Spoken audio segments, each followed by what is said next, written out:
안녕하세요, 김상사입니다. 오늘은 아이폰, 국방부의 아이폰 반입 금지에 대해서 한번 얘기해 보도록 할게요. 일단 시작하기 전에 저는 애플에 투자하고 있는 애플 주주라는 점을 참고해 주시기 바라요.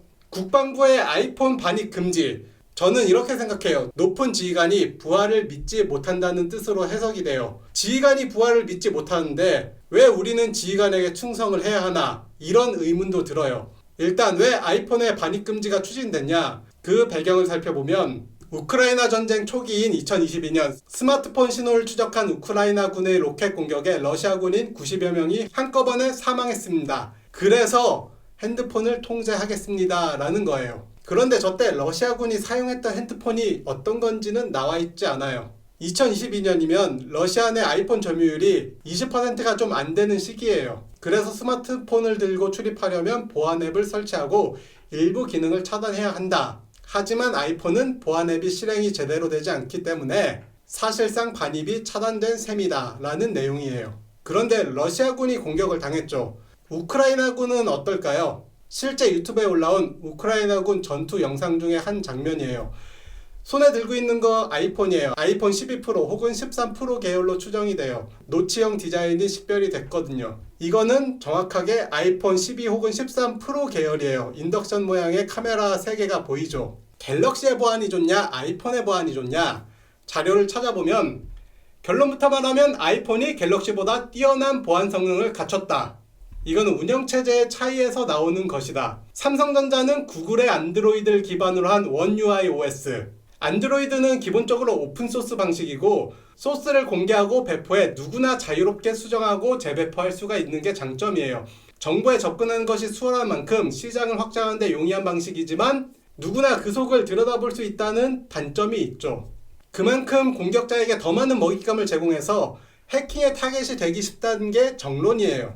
반면에 iOS는 모든 소스를 공개하지 않고 애플 정책에 따라 정해진 만큼의 정보만을 공개하여 애플이 제공한 툴을 활용해 개발된 앱에 대해서도 자체 검토를 거친 뒤에 등록을 해줘요. 확장성에는 제한이 많이 따르지만 보안적인 측면에선 월등히 뛰어난 방식이죠. 그 대표적인 예로 테러범의 아이폰을 열어달라고 트럼프 전 대통령이랑 FBI가 요청했지만 거부했어요. 그런데 이걸 어떻게 풀긴 풀었어요. 모질라라는 소프트웨어의 버그를 이용해서 어떻게 풀었는데 그 뒤에 이 버그를 바로 수정해서 더 이상 풀리지가 않아요. 갤럭시에는 기본적으로 V3 등 악성 코드를 검사하거나 보안 점검을 하는 프로그램들이 설치되어 있어요. 하지만 아이폰은 이런 프로그램조차 없어요. 왜냐? 그만큼 보안이 철저하기 때문에 별도의 프로그램이 필요 없는 거죠. 우리나라 정치권에서도 보면 보안 때문에 아이폰으로 바꾸는 국회의원들도 있어요. 더불어민주당의 김남국 의원, 그 외 민주당 의원들 사이에서는 아이폰을 새로 마련한 의원들이 있어요. 더불어민주당 말고 한동훈 전 법무부 장관, 아이폰을 결국 풀지 못해서 수사를 못했죠. 갤럭시는 현재 원 UI 운영체제를 사용하고 있고 이건 안드로이드 14를 기반으로 한 삼성에서 커스텀한 운영체제예요. 오픈소스라서 누구나 커스텀해서 사용할 수가 있고 샤오미도 안드로이드 14를 기반으로 한 MIUI 14를 탑재하고 있죠. 이렇게 오픈소스는 커스텀화, 개인화가 되지만 보안에 취약해요. 그 결과 아이폰에 설치되는 국방 모바일 보안은 카메라만 잠글 수 있지만 갤럭시는 보시는 것처럼 모든 데이터 삭제, 어플리케이션 관리, 앱의 상태를 설치, 삭제, 끄기, 켜기, 이게 중요해요. 설치, 삭제, 끄기, 켜기, 뭐 이런 모든 걸 통제할 수가 있는 상황이에요. 그리고 운영체제의 보안의 허점은 항상 존재해요. 그래서 보안 패치를 주기적으로 하는데 윈도우를 사용하다 보면 주기적으로 재부팅하라고 하죠. 그게 대부분 보안 패치를 하는 거예요. 그리고 보안에 가장 취약한 시기는 운영체제 업데이트 시기예요. 갤럭시의 새로운 기종이 나올 때 원 UI가 전체적으로 업그레이드가 되는데 이때 국방 모바일 보안이 업데이트에 완벽하게 대응해서 패치를 해야 되는데 그렇지 않으면 정말 대형 참사가 일어날 수도 있어요.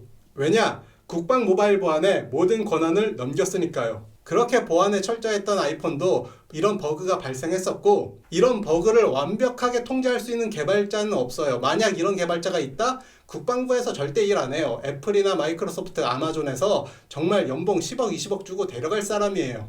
그래서 내용을 정리하면 갤럭시는 태생적으로 외부 해킹에 아이폰보다는 취약해요. 즉 갤럭시는 내 의지와 관계없이 정보가 노출될 수가 있는 거고 아이폰은 사용자가 작정하고 정보를 노출해야만 돼요. 이 말은 아이폰 금지는 간부들이 정보를 노출할 확률이 있으므로 간부를 못 믿겠다라는 마인드에서 나온 정책이에요. 그래서 통제해야 하기 때문에 갤럭시를 쓰게 해야 된다는 거죠. 처음에 얘기했듯이 지휘관이 부대 간부들을 믿지 못하겠다는데 왜 우리는 지휘관에게 충성을 해야 되나? 보안 문제로 아이폰을 못 쓰게 한다? 중국 빼고 전 세계가 웃을 일이죠. 중국은 실제로 공무원한테 보안 문제로 아이폰 금지령을 내렸어요. 저는 이걸 추진한 사람이 무능, 무식, 무지하거나 간첩 조사를 해봐야 하는 게 아닐까라는 생각까지 해요. 왜냐? 국방 모바일 보안 통제권만 있으면 전 간부 핸드폰이 통제가 가능해지는 거예요. 아까 제가 중요하다고 얘기했던 거, 특정 어플의 설치, 삭제, 켜기, 끄기가 가능하다. 이 말은 도청 어플을 설치하고 백그라운드에 켜둘 수도 있어요. 아이폰은 태생적으로 불가능하지만 갤럭시에선 이런 게 가능한 거죠. 아군을 못 믿어서 발생한 총극이라고도 생각하는데, 혹은 진급을 위한 누군가의 업적 남기기, 아니면 무식, 무지, 무능. 제가 북한의 해킹 부대라면 간부용 국방 모바일 보안 어플 통제 서버를 해킹 순위 1순위로 잡을 것 같아요. 지휘관이 부하를 못 믿는다. 여기에 더해서 제가 전역한 이유 중 하나인데, 부실급식 문제 터졌을 때 공식 발표가 간부들의 무전취식, 군급식 부실을 만들었나 이렇게 발표가 나요. 그리고 국방부가 이걸 그냥 인정해버려요. 근데 이게 말이 안 되는 게 작년 1월부터 올해 5월 1년 5개월 동안 11개 사단에서 하루 평균 475명, 한 개 사단에 부대가 몇 개가 있는데 11개 사단에 하루 평균 475명이면 대대당 2~3명이에요. 그 2~3명 때문에 부실급식 문제가 터졌다? 말도 안 되는 거죠. 우리 금요일날 전입 오는 신병 식수 신청이 물리적으로 불가능한데 일주일 정도는 식수 신청 안 된 상태로 밥을 먹어요. 보병대대라면 10명 넘게 오는 경우도 허다한데 이것 때문에 급식이 부실해질 확률이 더 높지 간부 2~3명이 더 먹었다고 밥이 부족하진 않아요. 그런데 군대 시스템에 문제가 없다는 걸 강조하기 위해서 그냥 부하들을 팔아 넘긴 거예요. 여기에 더해 하사 월급 280만원, 군인을 대표해서 정치권에서 발언을 해줘야 될 국방부 장관이 하사 월급 280만원 받는다라는 역대 망언을 했죠. 밑에 사람들 어떻게 사는지 어떻게 생활하는지 나는 관심이 없고 내 출세길만 중요하다, 이런 느낌이에요. 여기에 더해 아이폰 사용 금지, 간부들을 믿지 못하겠다. 추가로 부실급식은 간부 책임이다, 간부 팔아먹기. 지금 간부 지원율이 개박살나고 전역자가 폭증하는 건 장관이나 장군들이 부하들한테는 관심도 없고 자신의 출세만 바라보고 있기 때문에 이런 총극이 발생하는 거예요. 이런 조직에서 계속 있는다는 것 자체가 화가 나고 말이 안 되는 거죠. 오늘은 여기까지며 다음 컨텐츠는 장교와 부사 간의 수당 문제에 대해서 한번 다뤄보도록 할게요. 여기까지 시청해주셔서 감사합니다.